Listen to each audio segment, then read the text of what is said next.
talk about Notre Dame's recent win. We've got Coach Freeman. Coach, how you doing this morning? Doing well. Thanks for having me.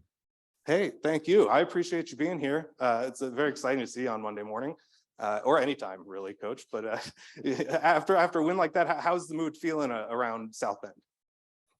Well, obviously winning around here is something special, and winning over a team like Clemson is something that really it has set this campus on fire. But as I told the team last night after practice, winning is short-lived around here. You got to get ready for the next one, and we're enjoying what would happen on Saturday, but we got to get ready for Navy.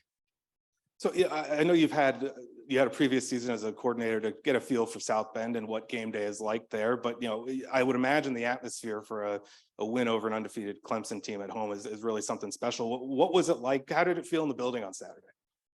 It was awesome. Our fans were electric all game long, and as I told our players in the locker room, we control the value, and when we execute and we play well, the crowd's going to be into it and pretty crazy. And they were the entire game. And then, to experience the crowd rushing the field, the students, it was a little bit, could be a little scary at times, but it was an experience I'll never forget. And it was a surreal opportunity. It really seems like the team is starting to click a little bit over the last 3 weeks. You've been quite good and have seen a continuous improvement. How are you feeling looking ahead to Navy, Boston College, USC, at the rest of your schedule?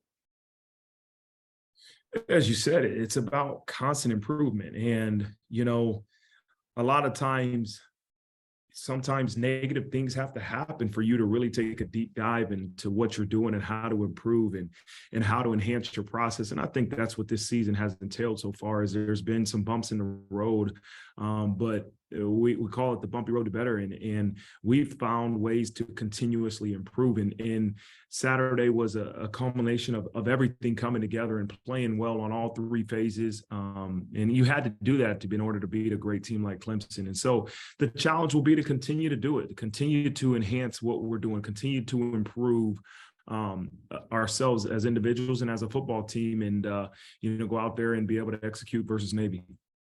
Coach, one of the stats that jumped at me from the game notes after the win was that you guys have 6 block punts this year, which is a modern day record for Notre Dame. What can you say about, I guess it seems like an elementary question, but the importance of special teams in getting big wins like the one you had over the weekend? Oh, when you get a chance to block a punt, it truly changes the momentum of the game. It changes the possessions. It changes the field position. And we were able to do it on I think the first or second possession for a touchdown. And that is a game-changing type play. And, our special teams coordinator, Coach Brian Mason, and that special teams group has done an excellent job all season long. And really, it's an ability. It's nothing extraordinary. It's really the ability for guys to do what they're being asked to do really well. And they're committed to it. They improve at it every day in practice. And what you're seeing is the execution on game day.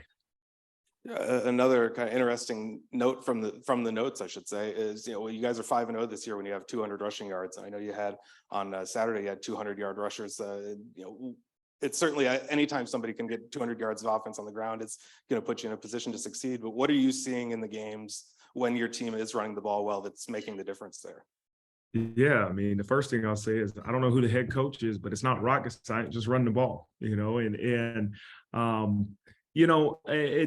ability to run the ball for 200 plus yards is really, you got to give kudos to the offensive line. That's where it starts. And I think our backs are really doing a great job of hitting those small creases that open up. They're trusting where those holes will hit, and they're very small holes, but they're trusting that those things will open up, and they've been hitting them. But I think it's our team embracing what we're doing. I'm sure the wideouts want to throw for hundreds of yards, and I know our quarterback wants to throw it, but right now the strength of what we're doing is the ability to run the ball, which will open up the pass game. And so at the end of the day, it's doing whatever it takes to win, and that's what we're doing. One of the kind of things that stands out to me when I think about your tenure so far at Notre Dame is really honestly the intro video from when you were introduced to the team last year, and you could see how they rallied around the announcement. And it seems like you've got a real rapport with the guys in your locker room, and I imagine that some of that has to do with the fact that you've played fairly recently, and maybe there's a relatability there that some coaches don't necessarily have. But I'm curious, in the 10, 12 years since you were at Ohio State, how has the game changed, or how have locker rooms changed? And how are you kind of keeping up and still staying relatable, I guess, with your players? Yeah, I think the misconception is that because we're so much more accessible with social media, that we're more connected. And I think that's false. And then, almost social media can make you less of connected with your players and with, them within each other. And so I try to make sure that we spend as much time with our players as we can, so that we can have that real sincere connection, that authenticity that you have to have in any relationship. And so I think what you'll see with our players is they understand they have a real relationship with their coaches, with their head coach, and that, as everybody knows, like, real relationships aren't always a reflection of what you see in that locker room when I came out and was introduced. But you know what? There's moments that are like that, and there's moments that are difficult. But when they trust and they have a true connection in relationship with, some of the leadership we have around here, I think that's why you saw that video really kind of go viral on the internet, because that was a real authentic reaction. And that's a reflection of the relationship that we have with our players.